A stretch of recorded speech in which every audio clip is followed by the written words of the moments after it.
She called me her plus one who makes nice with things. So I became someone she couldn't reach. Hi, I'm Nate, 34, and last Saturday I was told by the woman I loved that I embarrassed her. So I left her. Quietly. Efficiently. Completely. This is the story of how I turned her shame into my freedom. I remember the way the tie felt.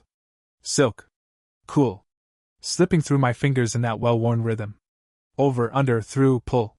I wasn't nervous. I was proud. Chloe was finally getting her shot. After years of missed opportunities, her company's gala was the big one. West Coast VPs flying in. Top brass. All eyes on her. And I was her plus one. Or so I thought. From the bathroom, she was humming. Sounded happy. Confident. Bottles clinking as she layered on her war paint. I even picked up her favorite Prosecco. It was chilling in the fridge, waiting for us to toast afterward. I stood in the hallway mirror, straightening my tie. My suit wasn't new, but it was sharp. Navy. Tailored. Reliable. Like me. You look good, I said, stepping into the bedroom. She didn't turn. Just focused on her mascara, mouth a tight line. Old man Henderson liked the shelving unit, I offered. Said dovetail joints were a lost art. I think he almost smiled.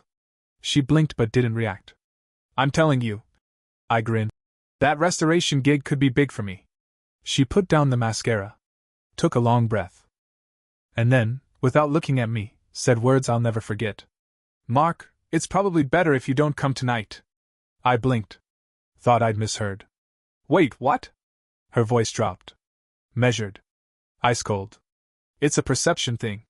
There'll be senior execs there. I can't have you standing around in sensible shoes talking about wood grain. I'm embarrassed to be seen with you. Just like that. Embarrassed. I didn't cry. Didn't yell. I just stood there, the tie I'd so carefully chosen now feeling like a noose. Something in me shut off. Like flipping a breaker. The part of me that believed in her, gone. Vaporized. She thought I'd argue. Beg, maybe? Instead, I said, okay. She paused, waiting for the fight. Okay, so you understand? She said. I do, I said. Completely.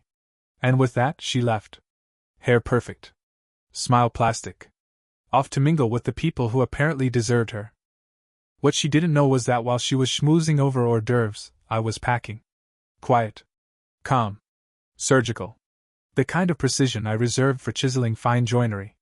I wasn't rage-fueled. I was done. By the time she came home, I was gone. And the only thing waiting for her? A note on the kitchen counter. Problem solved. Now you'll never be seen with me again. Judging by the 50 voicemails she left crying after that. I guess she misses the embarrassment. The note was 12 words long. Not a breakup monologue. Not a plea. Just a receipt for the moment she burned the bridge, and I let it collapse.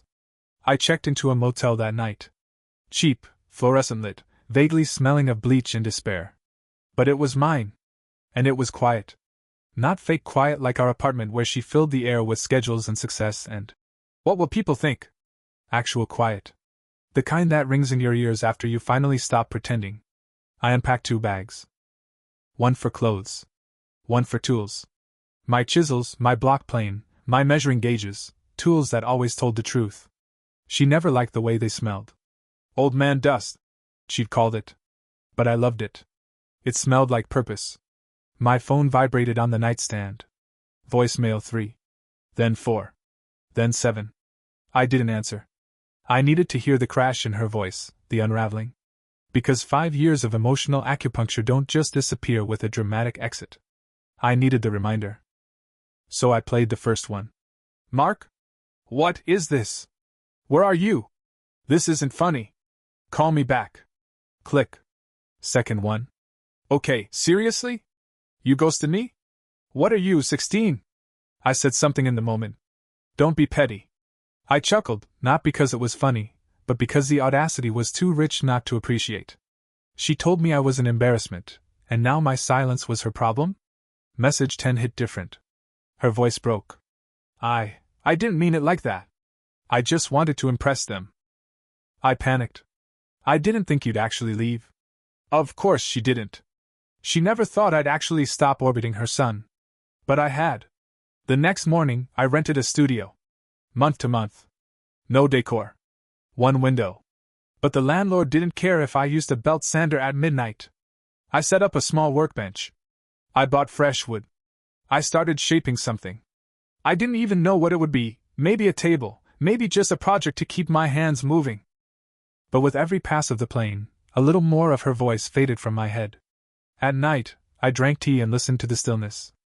I thought about how I used to wait for her to get home just to feel like I mattered again. Now, I didn't wait for anyone. And that, more than revenge, more than rage, was the real beginning. The voicemails didn't stop. She went through every phase of grief, denial, anger, bargaining, except acceptance. That one, she skipped. By day 5, there were 32 messages. I listened to exactly one. Her voice was raw, unfiltered, stripped of the smooth polish she usually wore like war paint. Mark, please. I miss you. I know I was awful. I was nervous. I let the pressure get to me. But I love you. I need you. I didn't mean what I said. The message ended in a shaky sob. I stared at the phone, silent. If I had heard that message 6 months earlier, maybe even 6 days earlier, I might have caved. Apologized for something that wasn't my fault. Tried to fix her mess with my hands, the way I fix broken cabinet doors or cracked floorboards. But I was done being the human version of wood filler. No more patch jobs. Instead, I forwarded the voicemail to my own email with the subject line, evidence. Not because I needed it. Just as a reminder. A paper trail of the precise moment her power broke. That day, I landed a restoration contract for the city library. Old floors. Even older furniture. My kind of work. I got paid half up front. More than I'd made in the last month living with Chloe. Funny how being an embarrassment didn't stop checks from clearing. After my second week in the studio apartment, I installed shelving with hidden dovetail joints. I didn't have to explain them to anyone. I didn't have to justify why I cared about the grain direction or why my finish took 3 days longer. It was mine. All of it. Then, one morning, while cutting joinery for a bookcase, I looked up and saw her outside the window. Chloe. Hair loose. No makeup. Hoodie instead of heels. She wasn't performing. She looked like someone who hadn't slept. Someone who finally understood what she'd lost. I opened the window halfway. Didn't invite her in. She looked up, startled by the fact that she had to ask permission. Mark. Her voice cracked. Can we talk? I tilted my head. About what? About everything. I stepped away from the window. I'm busy right now. I saw it in her face, like the floor had just fallen out from under her. Like she thought the note meant fight for me, not farewell. She opened her mouth to speak again, but I was already back at the bench, running my fingers over smooth cherry wood. Behind me, her footsteps faded. The chisel didn't slip once. She didn't come back the next day. Or the day after that. But her absence didn't stop trying to find cracks in my resolve. I started getting packages at the studio apartment. The first was a small white box. Inside, a bottle of that cologne she used to make me wear on important nights. A note. Thought you might want to smell like confidence again. I tossed it. The next week, a handwritten letter, 3 pages long, drenched in perfume, filled with vague memories and overused apologies. The third package? A framed photo of us at her company's Christmas party, the one where she introduced me as Mark, my +1 who makes really nice wood things. Not a partner. Not even a boyfriend. Just a novelty hobbyist she dragged to open bars and PR events. This time, I didn't toss it. I put it in my toolbox. Then I snapped it in half. The frame, not the memory. The memory had already cracked on its own. I stayed busy. Library work was meditative. The scent of old varnish and glue, the rhythm of sanding, the gentle creak of worn oak under careful hands. It all whispered one truth I'd ignored for too long. I was never the embarrassing one. I was the foundation. Quiet. Solid. Undervalued. By the end of the month, the city invited me to submit designs for a full historical remodel. I said yes. I also said no to a text from her that simply read, "Miss you. Still love you." I didn't respond. But I didn't block her either. I wanted her to keep trying. Not out of cruelty, but clarity. Because she was still under the impression that I had left in a moment of spite. She didn't understand yet. I didn't leave because I was angry. I left because I was done. Late one night, I came home, stripped off my work shirt, and noticed something. There was no noise in my head. No internal script where I replayed her words. No pretending, no placating, no proving. Just silence. The kind of silence that only arrives when your life no longer belongs to someone else. I poured a bourbon, stepped out onto the small balcony, and looked up at the stars. Funny. For a guy who was an embarrassment. I'd never felt more at peace being completely, unapologetically myself. The next time I saw her was accidental. Or maybe it wasn't. I'd stopped by the Grind, a local coffee place with reclaimed wood tables and a barista who always drew tiny saw blades in my latte foam. I was waiting for my order, black, no sugar, when the bell above the door jingled. She walked in. Chloe. No heels this time. No blazer. She wore jeans, sneakers, and a look on her face like she was still searching for the ground under her feet. She spotted me immediately. I didn't flinch. She walked over slowly, like I might spook and bolt. Spoiler, I didn't. I was a craftsman, not a rabbit. Mark, she said, standing just a bit too close. Chloe. My tone was neutral, clean as a sanded plank. You look good. Her voice was fragile, as if she expected me to either yell or turn to dust. I nodded. Been working. You. Her eyes flicked down, like she wasn't sure how honest she wanted to be. I've been trying. Silence. Then, do you want to sit? I didn't answer. I just turned and walked toward an empty booth in the back. She followed. It was strange sitting across from her again. The last time we'd shared a table, I was holding Prosecco. Now I held nothing. Not even hope. I didn't mean what I said. She began, eyes already welling. Yes. I interrupted. You did. You just didn't think I'd take it seriously. She blinked, stunned. I was scared. She whispered. You were cruel. I said. Let's not confuse the two. Her shoulders slumped. You made me feel like I was dragging you down. Like I was an anchor. I know. Her voice cracked. I was your ballast, Chloe. Not your burden. She covered her face. Not dramatic, just tired. I miss you. I looked at her for a long second. Not in anger. Just understanding. I think you missed the version of me that let you get away with it. A tear slid down her cheek. She didn't wipe it. I don't know who I am without someone to impress. That sounds like your work, I said gently. Not mine. She looked up, hopeful. Can we try again? I'm willing to change. I exhaled, slow.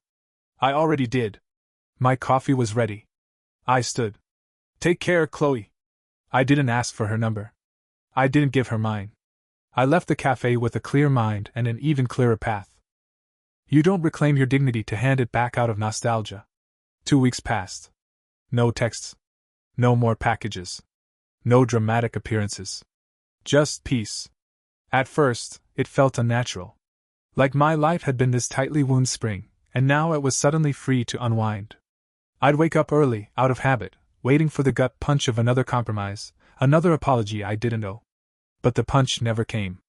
Instead, I started running again. Mornings before work, through the park near my new place. Air cold, quiet. Just the sound of my breath, my shoes on pavement, and birds that didn't care who thought I was. Embarrassing. Work poured in. That library job led to 2 referrals. One woman asked me to design a dining table from reclaimed barn wood. Said she wanted it to feel like history with a spine. I like that. In the evenings I'd cook. Real meals. Not just Chloe-approved salads and flatbread nonsense. Pasta with sausage. Roasted sweet potatoes. Things that tasted like care. Sometimes I'd play music while I worked. Chloe hated background noise, said it made her anxious. But here, in my space, Miles Davis hummed from a Bluetooth speaker, and my hands moved to the rhythm of something I didn't have a name for yet. Freedom, maybe? Or rediscovery. Then, one Friday afternoon, I got a call from a number I didn't recognize. I almost let it go to voicemail. But something told me to answer. Mark? It's Vanessa.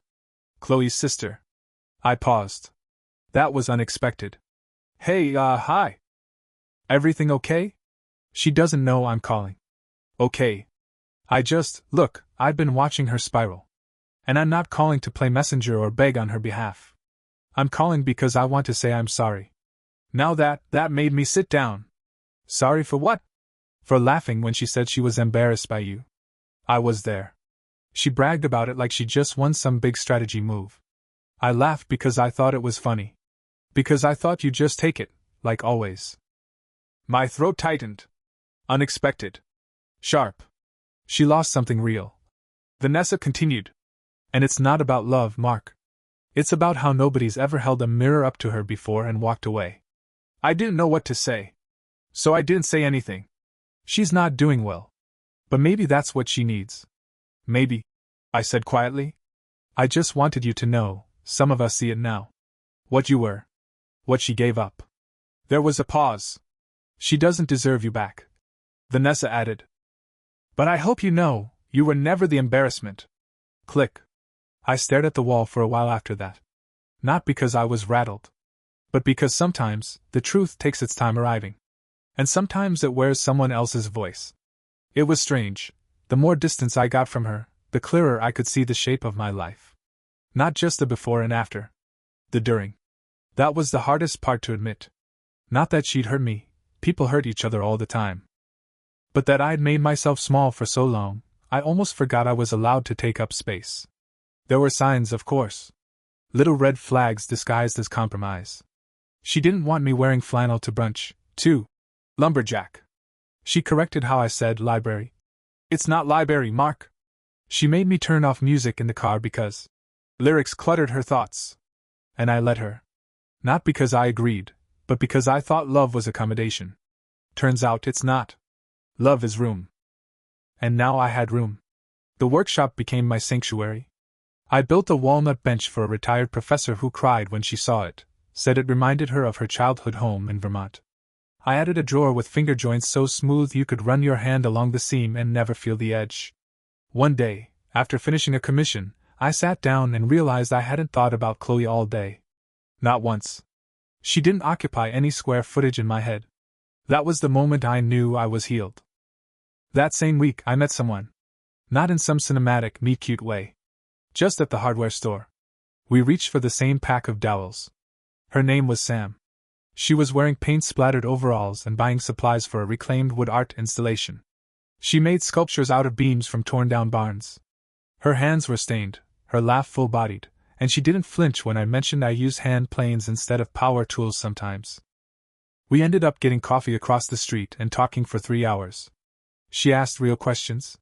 Listened, not just waited to talk. When I told her about the old maple cabinet I was restoring, she said, I'd love to see it sometime. Not cool anyway. It wasn't lightning. It wasn't fire. It was calm. It was solid. It was recognition. We didn't start dating immediately. We took our time. Respectfully, intentionally. And for the first time in years, I wasn't afraid of being fully myself. I wore flannel. I cracked dad jokes. I spoke slowly and took pauses and explained things that brought me joy, even if they were nerdy, even if they were niche. And she leaned in closer every time. The embarrassment wasn't mine. It never had been. It was hers. For not knowing how to love a man who stood still when the world tried to turn him invisible. It happened 6 months later. A different cafe this time, my favorite now, tucked between a vintage bookshop and a florist that always smelled like rain and eucalyptus. Sam and I were seated near the window, laughing about a cabinet commission gone wrong. Spoiler.